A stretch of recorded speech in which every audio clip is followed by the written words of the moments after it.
Hello दोस्तों, स्वागत है आप सभी का आपके अपने यूट्यूब चैनल सक्सेस मंत्रा में। आई होप कि आप सभी लोग बहुत अच्छे से होंगे।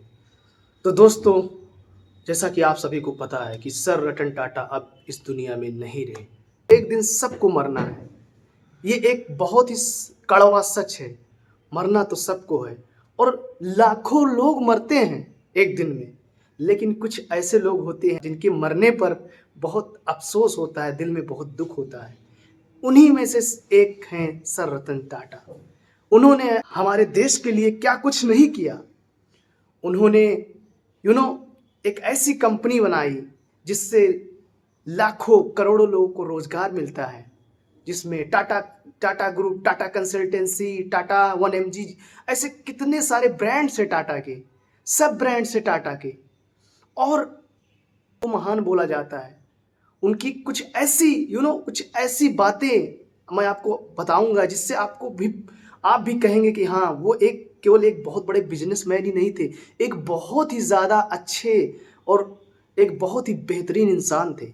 एक बार क्या हुआ, एक लड़की ने कमेंट में लिख दिया, सर रतन टाटा ने एक पोस्ट की, शेयर की, और उसके उस कमेंट में एक लड़की ने छोटू करके लिख दिया। तो उस लड़की को सारे लोगों ने कमेंट में क्रिटिसाइज करना स्टार्ट कर दिया। डिफरेंट डिफरेंट टाइप के वर्ड्स, ऐसे एब्यूजिव वर्ड बोलने लगे। तो उसमें सर रतन टाटा ने रिप्लाई करके, कमेंट खुद करके बोला कि इस लड़की को प्लीज, इस लड़की को आप कुछ मत बोलिए, क्योंकि हर इंसान के अंदर एक बच्चा छिपा होता है। सोचिए दोस्त, ऐसे थे सर रतन टाटा। और ऐसे बहुत सारी कहानियां हैं। एक बार क्या हुआ था, वो अपने अपने अपने टीम के साथ कहीं रास्ते में जा रहे थे। हो गया था, उनकी गाड़ी पंचर हो गई थी।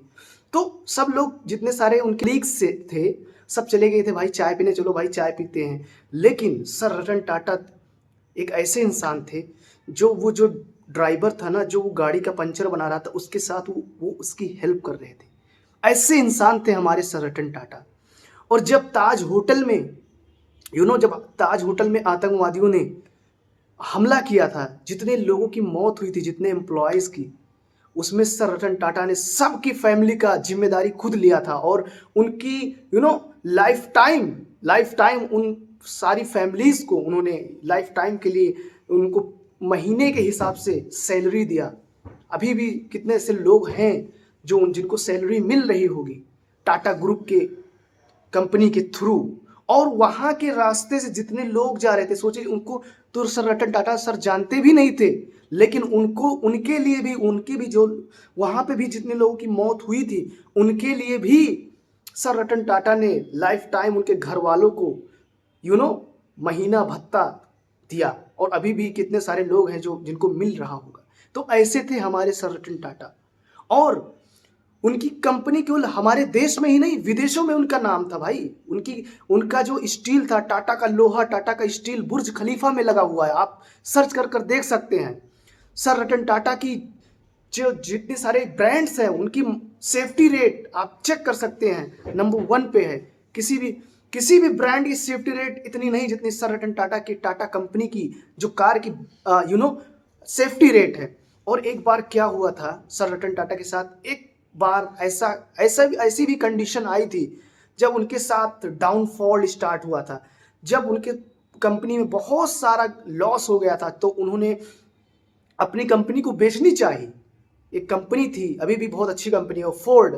फोर्ड को उन्होंने जब उन्होंने अपनी पहली कार लॉन्च की थी, टाटा इंडिका, तो वो बहुत ज़्यादा लॉस में चले गए। तो उन्होंने सोचा कि क्यों ना मैं अपनी कंपनी को सेल कर दूं। तो जब वो सेल करने गए फोर्ड को, तो फोर्ड की कंपनी के जो ऑनर था, उसने ये बोला कि जब आपके अंदर इतनी कैपेसिटी नहीं है कि आप एक कार को बनाकर सेल कर सकते हो, और उतनी क्षमता नहीं, तो आप ऐसी कार बनाते ही क्यों।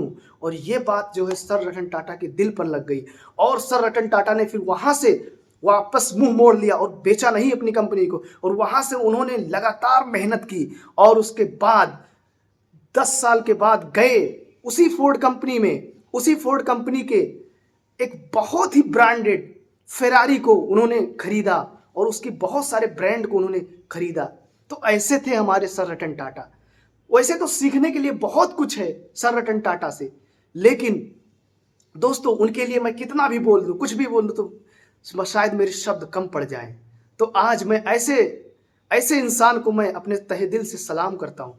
सर रतन टाटा जैसे अगर 1000 लोग पैदा हो जाए हमारे देश में, तो हमारे देश की अर्थव्यवस्था से लेकर सारी चीजों में हमारा देश नंबर 1 हो जाए। रतन टाटा डोनेट भी बहुत करते हैं। जितना लोग पैसा कमाते नहीं है, अंबानी जी हैं, अडानी जी हैं, सब लोग बहुत पैसा कमाते हैं, लेकिन जब डोनेशन में देखेंगे ना, तो सर रतन टाटा सर जितना जितना उनकी नेट वर्थ है, उतना तो सर रतन टाटा ने डोनेट कर दिया भाई। अप्रॉक्सीमेटली 9,000 करोड़ रुपए वो डोनेट कर चुके हैं। आप गूगल पे सर्च कर कर देख सकते हैं, 9,000 करोड़ रुपए।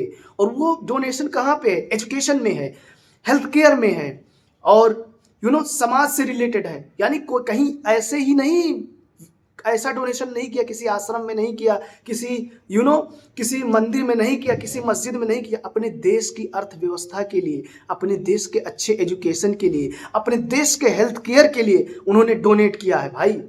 तो इसलिए वो महान इंसान थे, और उनकी महानता कभी खत्म नहीं हो सकती। डेफिनेटली उनको सदियों तक याद रखा जाएगा, क्योंकि वो एक ऐसे इंसान थे।